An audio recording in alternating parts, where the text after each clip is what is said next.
Du coup, concrètement, c'est quoi pour toi le carême? On a vu ensemble ce que c'était historiquement le carême. Maintenant, il faut voir ce que ça veut dire concrètement pour toi, comment l'appliquer. Le carême, dont nous avons une définition simple, c'est le fait de se priver de quelque chose qui nous est, entre guillemets, cher, pour pouvoir se concentrer davantage sur notre relation intime avec Jésus, avec Dieu. C'est la même chose. Jésus a fait la même chose, il nous a donné l'exemple.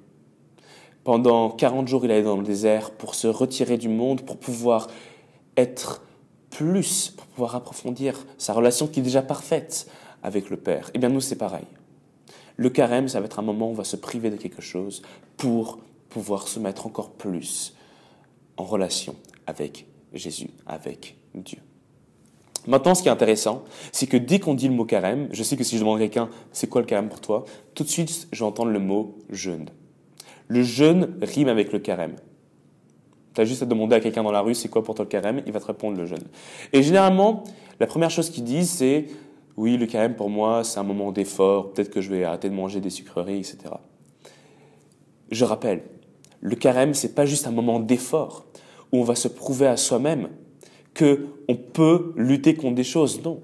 Le carême, c'est un moment où on s'efforce de laisser de côté les choses qui peuvent nous distraire de notre vrai but, avoir une relation profonde avec Jésus. Le carême, c'est se priver pour quelque chose. Si on se prive juste pour se priver, si la finalité c'est se priver, on a tout perdu au carême. Mais si on se prive pour avoir une relation encore plus intime avec Jésus, ça s'appelle un carême réussi. Maintenant, qu'est-ce qu'il faut faire pendant le carême pour entamer un bon carême?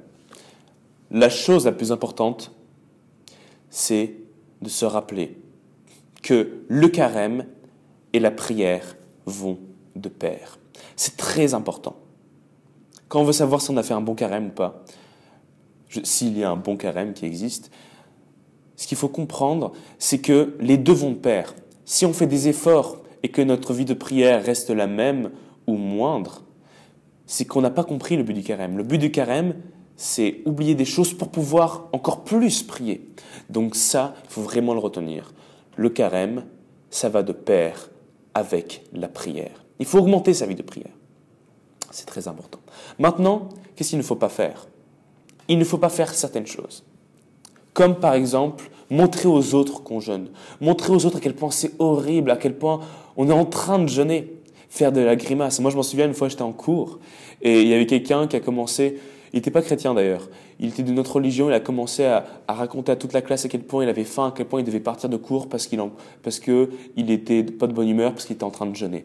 Jamais. Jésus le dit lui-même, quand tu as envie de jeûner, parfume-toi et souris et sois encore plus chaleureux avec les autres.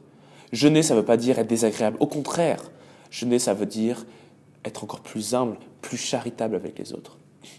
Ça, c'est vraiment ce qu'il ne faut pas faire. Il ne faut pas montrer aux autres qu'on jeûne. C'est quelque chose qu'il faut faire pas pour les autres, mais pour Dieu seulement. Concluons très rapidement sur la première partie qu'on vient de voir, qui est c'est quoi le but de faire un bon carême? Premièrement, ce qu'on a vu ensemble, c'est d'approfondir notre relation avec Jésus. C'est vraiment le but premier du carême. Et deuxièmement, c'est de vivre avec lui ce qu'il a vécu, de souffrir avec lui, de vivre vraiment avec lui comme un mari et une femme. Parce que, comme le dit saint Paul, la plus belle métaphore, la plus belle comparaison qu'on peut avoir entre la relation entre un homme et Dieu, c'est le mariage. Et bien là, c'est pareil. On est aux côtés de Jésus quand il va souffrir sa passion pendant la semaine sainte. Il va être martyrisé, il va être craché dessus. Ses amis, ces personnes qui le suivaient, il y en a qui vont le trahir, d'autres qui vont le renier. Il y en a d'autres qui vont le flageoler. Et après, on va le crucifier sur sa croix. Et bon, pendant tout ce temps, du début du carême, on va se préparer, on va jeûner avec lui, jusqu'à la fin du carême, eh bien, on va être avec lui, on va vivre avec lui, comme un époux avec sa femme. De la même manière. C'est aussi ça, le but du carême, c'est-à-dire approfondir notre vie commune avec Jésus. Parce qu'il faut se rappeler quelque chose. Jésus, en fait, notre relation qu'on a avec Jésus, c'est une relation d'amitié, c'est une relation d'époux à épouse. Maintenant, parlons du jeûne. On a vu ensemble que carême et jeûne, ça rimait un peu ensemble. Dès qu'on demande à quelqu'un c'était quoi le carême, il répondait tout de suite le jeûne.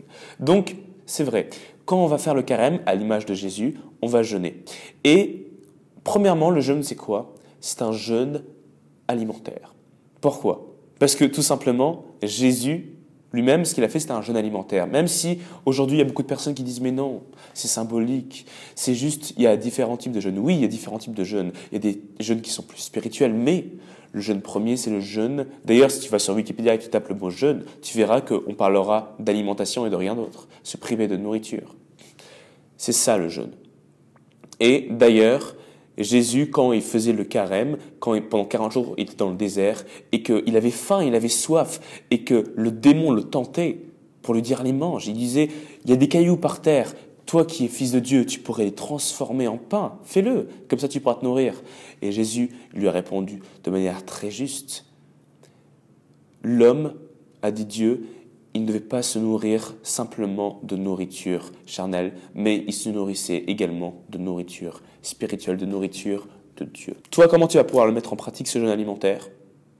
Premièrement, le mercredi des cendres est passé, mais ce que nous indique l'Église fondée par les apôtres, c'est que le mercredi des cendres et le jeudi saint, c'est-à-dire la veille de sa passion, on jeûne en tant que chrétien. Le jeudi saint, pour pouvoir vivre avec Jésus et rester à ses côtés comme une épouse au pied de la croix de Jésus, pour pouvoir vivre avec lui sa passion. Ensuite, s'il faut comprendre dans le jeûne, c'est que moi, ce que je te recommanderais de faire aussi, c'est que pendant la semaine sainte, tu fasses une semaine où tu te prives, par exemple, tu fasses qu'un repas pendant la journée. Ou moi, ce que je compte faire, et je trouve que ça peut être une très bonne idée, c'est par exemple ne manger que pendant la dernière semaine que du pain. Et tu prends 1 kilo de pain, tu manges que ça pendant toute la journée, tu bois de l'eau avec. C'est tout ce que tu as. Parce que déjà, ça va t'enlever les plaisirs gustatifs. Et ça va te permettre de ne plus passer beaucoup de temps à manger. Et au contraire, comme ça te donnera l'occasion de plus prier. Que tu sois au boulot, que tu aies quelque chose d'autre à faire, ce serait une occasion pour toi en or de pouvoir vivre avec Jésus cette semaine sainte. Aussi, un autre truc que tu peux faire pendant le carême, c'est tous les vendredis, ne mange pas de viande. Parce que la viande, c'est considéré comme l'aliment riche, traditionnellement. Donc, ne mange pas de viande, préconise du poisson. Ça peut être aussi un effort, comme ça tu te rappelles tous les vendredis que Jésus est mort vendredi pour nous. On a vu qu'il y avait un jeûne alimentaire qui était le jeûne premier. C'est d'ailleurs le jeûne que fait Jésus. On se rappelle toujours, pour pouvoir plus prier. Mais il y a aussi d'autres jeûnes qui sont des jeûnes, on va dire, plus spirituels. Dans le sens que, par exemple, pour quelqu'un qui a des problèmes par rapport avec la pornographie, il a besoin tous les jours d'avoir sa dose. Il a besoin pour pouvoir assouvir, entre guillemets, ses pulsions. Eh bien, pour lui, le carême sera aussi, en plus du jeûne qu'il fait à côté pour Jésus, sera aussi un moment où il va laisser de côté ses sites internet. Ou, par exemple, pour quelqu'un qui est addict aux jeux vidéo, il va arrêter de jouer aux jeux vidéo pendant un certain temps pour pouvoir à la place prier et se concentrer davantage à Dieu. Et tu vas te rendre compte que si tu fais ça, tu vas trouver ton vice. C'est la mission du jour, trouve ton vice. Et en le trouvant, eh bien, tu vas essayer d'arrêter de le faire. Tu vas voir au début que ça va être très compliqué. Parce que peut-être qu'au début, tu vas être motivé, mais tout de suite, tu vas vouloir le refaire. Ça va être très compliqué, mais ça va être ton but pendant ce carême. Trouve ton vice et arrête de le faire. C'est ça qu'on appelle un peu le jeûne spirituel. Se priver de quelque chose qui nous est cher, qu'on est un peu addict, une espèce de drogue personnelle, et essayer de s'en débarrasser au profit d'encore plus prier pour approfondir notre relation avec Jésus. Voilà, je suis très content d'avoir fait cette vidéo parce qu'ensemble, on a vu à quel point le carême, ça avait un sens concret, d'abord historique, mais aussi ça avait un sens concret pour toi parce que maintenant, tu sais comment le mettre en pratique concrètement dans ta vie. Donc, premièrement, il faut voir la mission du jour qu'on a vue ensemble. Premièrement, essaye vraiment de faire ce jeûne alimentaire, en particulier pendant la semaine sainte, où tu vas vivre avec Jésus et tu vas te rendre compte tout ce qu'il a fait pour toi. Et tu vas pouvoir vivre avec lui sa passion. Et deuxièmement, un jeûne qu'on va appeler spirituel, où tu vas essayer de trouver ton vice. et tu vas essayer de t'en débarrasser pendant ce carême. Et qui sait, peut-être jusqu'à la fin de ta vie. Mais déjà, fais-le pendant ce carême pour préconiser une vie de prière plus intense. Parce que souviens-toi, tout ce que toi, tu as abandonné pour Dieu, dis-toi que Dieu, il a tout abandonné. Il est allé jusqu'à mourir pour toi. Retiens ça. Voilà, si tu as aimé cette vidéo, n'oublie pas de lâcher un petit like. Si tu t'es abonné, n'oublie pas de t'abonner. Et je te souhaite à dimanche prochain.